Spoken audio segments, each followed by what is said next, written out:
It's the radio guy, Dr. Mike Prince. Welcome to another episode of the Mike Prince Show, coming to you daily right here at the Open Mic Broadcast Network.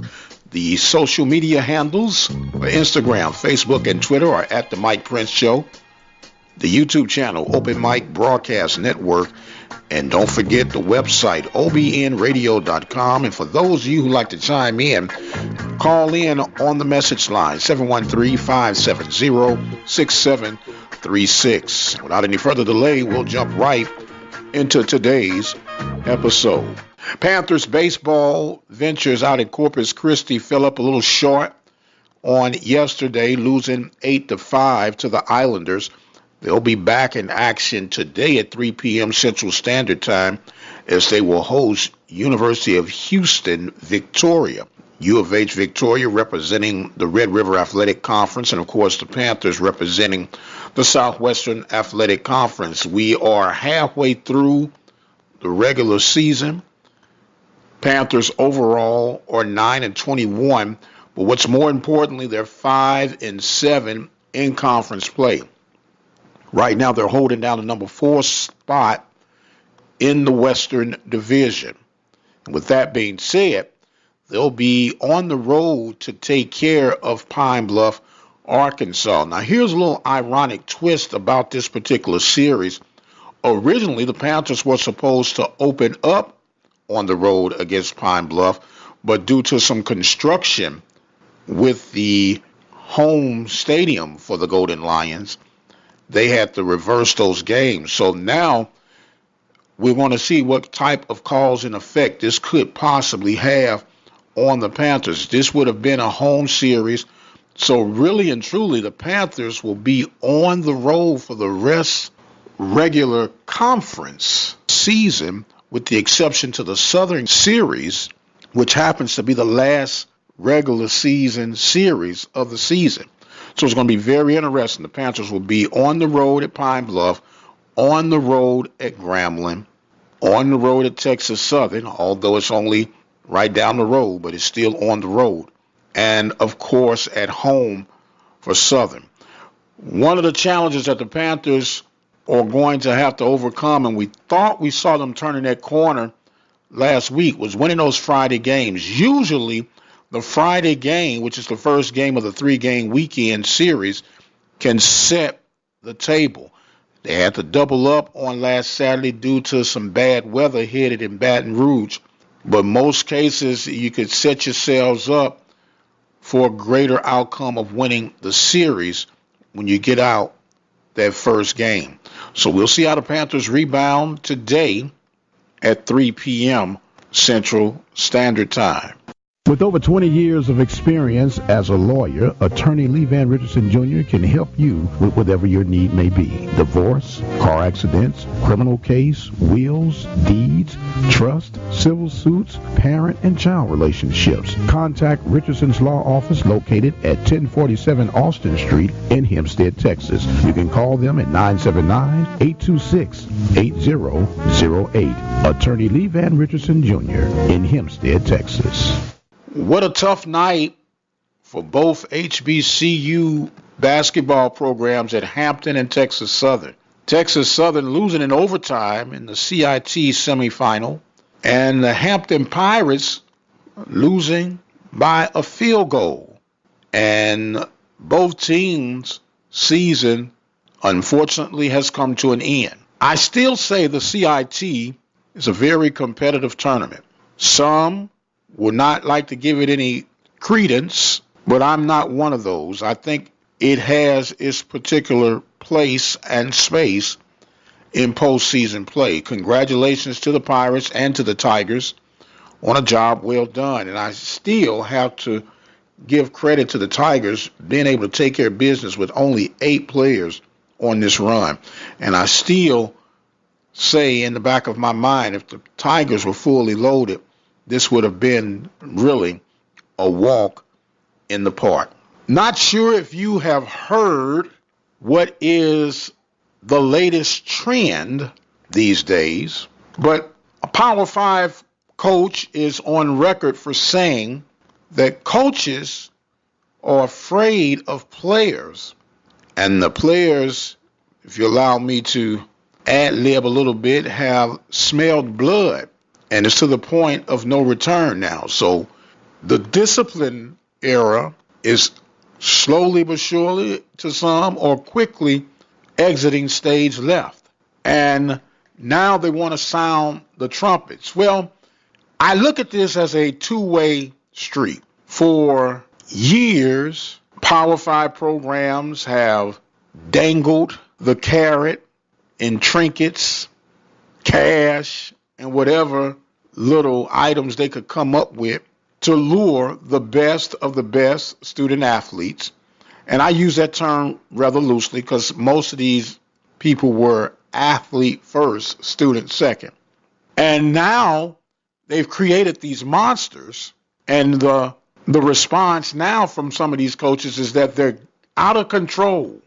We can't discipline them the way we used to discipline them. And I agree with that to a point, which is one of the reasons why I elected not to get in the world of coaching. But just as some of these institutions have created these problems, you got to put some of the blame back on parenting. Parents have pumped little Johnny up. They've pumped little Magic up to say you are the best thing since sliced bread. Can't nobody touch you. When I say touch you, can't nobody come close to your skill levels. Can't nobody do what you do, baby boy or baby girl. And we've created these selfish players who, once they've been released to the coaches and these institutions, are not used to being told the truth. Yes, you may be good, little Johnny, but someone out there is just as good, if not better than you are. So keep your head level. But everybody is into this self-gratification that when you're told a simple truth or a simple fact, you want to gather your toys and go home and not to come out anymore unless you can get it precisely and exactly the way you want it. We've created these little monsters, and now you want to cry foul. Parents are just as responsible as these institutions, and the student athlete has to come to a reality check. Just because a coach fusses at you does not mean that coach doesn't like you. I am so up to my eyeballs hearing complaints from parents and student athletes that the coach don't like me. Let me give you a news flash. If the coach didn't like you, you more than likely would not be involved with the program. The coach has an obligation to whatever institution has hired he or she to produce a winner. And that is not going to be achieved with players on my roster that I do not like.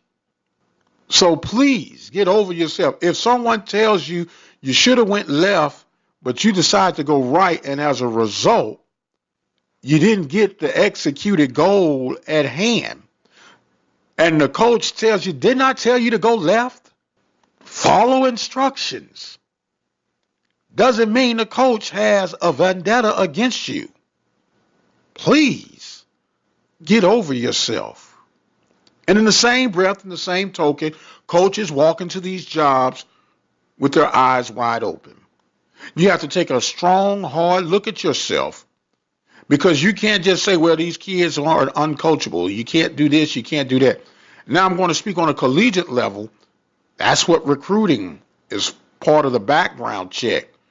Yeah, you're not going to get it right on all of them, but the litmus test of doing a thorough investigative background on the player's character, on the player's social media status, on the player's circle of friends, on the player's parents, because you are taking the whole caboodle these days. It's not just like it was many moons ago. The kid comes, the parent entrusts the kid to the coach in the institution, And it's like an extension of the family. If there were disciplinary actions that need to be taken, wasn't anybody getting on the phone, calling, talking about I'm being mistreated. I know we're in the 21st century right now, but I think we've also become so sensitive that if I say, hey, and I said that too loud, you're going to take that as a threat. You're going to take that as irrational treatment. And the position that institutions will take, in most cases deservedly so, they're going to always choose the side of the student athlete. As a result, coaches may be a little reserved on how they would discipline any particular player or two.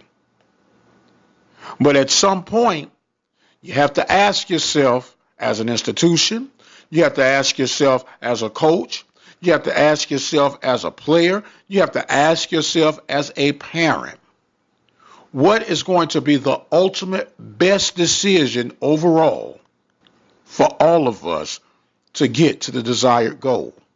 As a student athlete, it's about preparation, it's about ability, and it's about emotion. Sometimes in the heat of competition, you are going to say some things. I'm not talking about dropping F-bombs and cursing the kid, slapping the kid around. But if you say, Johnny, what were you thinking? That does not mean that I think Johnny has a problem thinking. Johnny knows what we've gone over in practice. Johnny knows what the design plan and play was, but Johnny froze up, clammed up, or just flat out choked.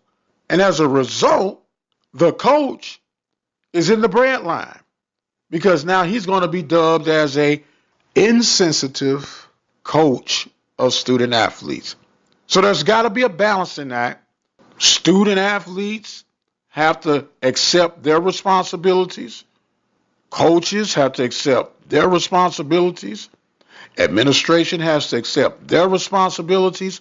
And parents must accept their responsibilities. It takes a village to raise a child. And yes, they're young adults and they're in the position of a lifetime to play collegiate ball, to be able to enhance their educational life and achievements. And because someone raises their voice an octave or two, we want to cry wolf. I think it is an epidemic. And I'm not over-exaggerating. It has truly become an epidemic. Everyone is sensitive. Coaches are sensitive to what fans are saying about them. Players are sensitive to what coaches are saying to them. Parents are sensitive because their child is not getting what they feel is the adequate playing time, or they're being mistreated. Everyone is walking on eggshells. Meanwhile, the very people that will be in the position of leadership sooner or later, i.e. the student athlete, has to understand that with great privilege comes great responsibilities and comes even greater sacrifices.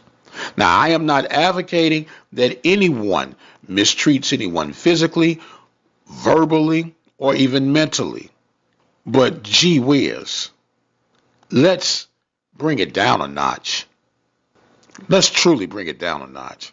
I think we need to go to our neutral corners, reassess where we are as a society, where we're headed as a society, and ultimately come up with a game plan that's going to be productive for all of us. Can't no one tell me that's listening to this episode today that you have not spoken short to someone, whether it's on a personal relationship, business relationship, or a social relationship. I know we do it on the social media. I read this stuff every day and crack myself up laughing.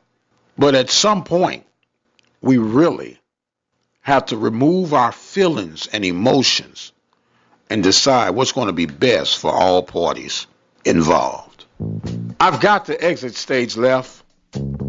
My time has run out for today. I want to thank you all so much for joining us. We want to thank Attorney Lee Van Richardson, located at 1047 Austin Street in Hempstead, with his loyal support, and the great people from the Prairie View Athletic Club, serving student athletes for Prairie View since 1986. Don't forget our message line is 713-570-6736. And until the next time, you guys be blessed, and we'll see you on the other side.